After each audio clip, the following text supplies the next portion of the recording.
നമസ്കാരം സുഹൃത്തുക്കളെ, സിനിമാ പ്രേമികളെ ഒന്നടങ്കം അമ്പരപ്പിച്ചുകൊണ്ട് ഒരു വമ്പൻ പ്രഖ്യാപനം വന്നിരിക്കുകയാണ്.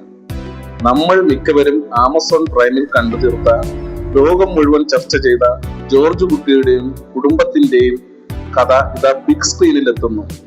മലയാള സിനിമാ ചരിത്രത്തിൽ ആദ്യമായിട്ടാണ് ഒരു OTT ചിത്രം തിയേറ്ററുകളിലേക്ക് തിരിച്ചെത്തുന്നത്.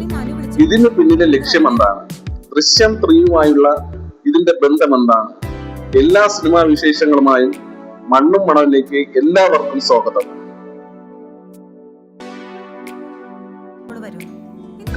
2021 കോവിഡ് കാലത്താണ് ആമസോൺ പ്രൈമിലൂടെ ദൃശ്യം 2 റിലീസ് ചെയ്തത്. അന്ന് ലോകമെമ്പാടുമുള്ള സിനിമാ പ്രേമികൾ ഈ ചിത്രത്തെ ഏറ്റെടുത്തെങ്കിലും എല്ലാവർക്കും ഒരു ചെറിയ വിഷമം ബാക്കിയായിരുന്നു. ഇതൊരു തിയേറ്റർ എക്സ്പീരിയൻസ് ആകേണ്ട ചിത്രമായിരുന്നു എന്ന്. ആ കാത്തിരിപ്പിനാണ് ഇപ്പോൾ വിരാമമായിരിക്കുന്നത്. ഏപ്രിൽ 10 ദൃശ്യം 2 തിയേറ്ററുകൾ റിലീസ് ചെയ്യാമെന്ന് സാക്ഷാൽ മോഹൻലാൽ തന്നെ പ്രഖ്യാപിച്ചു കഴിഞ്ഞു. അന്ന് ചെറിയ സ്ക്രീനിൽ കണ്ട് വിസ്മയിച്ച ജോർജ് കുട്ടിയുടെ ബുദ്ധിയും ജിത്തു ജോസഫിന്റെ മേക്കിങ്ങും ഇന്ന് വലിയ സ്ക്രീനിൽ നേരിട്ട് ആസ്വദിക്കാം. എന്തുകൊണ്ടാണ് ഇപ്പോൾ ഇങ്ങനെ ഒരു റിലീസ്? അതിനുള്ള ഉത്തരം ദൃശ്യം 3 എന്നതാണ്. മെയ് 21 ദൃശ്യം ഫ്രാഞ്ചൈസിയിലെ 3ാം ഭാഗം തിയേറ്ററുകളിൽ എത്തുകയാണ്. അതിനു മുന്നോടിയായി പ്രേക്ഷകരെ ആ പഴയ ത്രില്ലിലേക്ക് വീണ്ടും എത്തിക്കാനാണ് ആശീർവാദ് സിനിമാസും ആന്റണി പെരുമ്പാവൂരും ഈ നീക്കം നടത്തിയിരിക്കുന്നത്.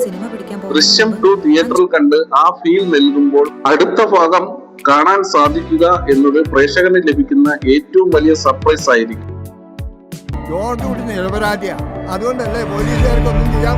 ജിത്തു ജോസഫിന്റെ ഗംഭീര തിരക്കഥയ്ക്കൊപ്പം സതീഷ് കുറുപ്പിന്റെ ദൃശ്യഭംഗിയും അനിൽ ജോൺസന്റെ ആവേശം നൽകുന്ന BGMഉം തിയേറ്ററിലെ സൗണ്ട് സിസ്റ്റത്തിൽ ആസ്വദിക്കുന്നത് വേറൊരു അനുഭവം തന്നെയായിരിക്കും. മെയ് 21 ആ വലിയ ആഘോഷത്തിന് മുന്നോടിയായി ഏപ്രിൽ 10 മുതൽ നമുക്ക് തിയേറ്ററിൽ ജോർജ് കുട്ടിയെ വരവേൽക്കാം. അപ്പോൾ സുഹൃത്തുക്കളെ, നിങ്ങളിൽ എത്ര പേരാണ് ഈ സിനിമ വീണ്ടും തിയേറ്ററിൽ കാണാൻ പ്ലാൻ ചെയ്യുന്നത്? ദൃശ്യം 3 ജോർജ് കുട്ടി ഇത്തവണ എന്ത് മാതൃക വിദ്യയാവും കാണിക്കുക? നിങ്ങളുടെ അഭിപ്രായങ്ങളും പ്രതീക്ഷകളും താഴെ കമന്റ് ബോക്സിൽ രേഖപ്പെടുത്തുക. ഇതുപോലുള്ള കൂടുതൽ സിനിമാ വിശേഷങ്ങൾക്കായി നമ്മുടെ ചാനൽ ഉടൻ തന്നെ സബ്സ്ക്രൈബ് ചെയ്യുക. അടുത്ത വീഡിയോയുമായി കാണുന്നതുവരെ നന്ദി, നമസ്കാരം.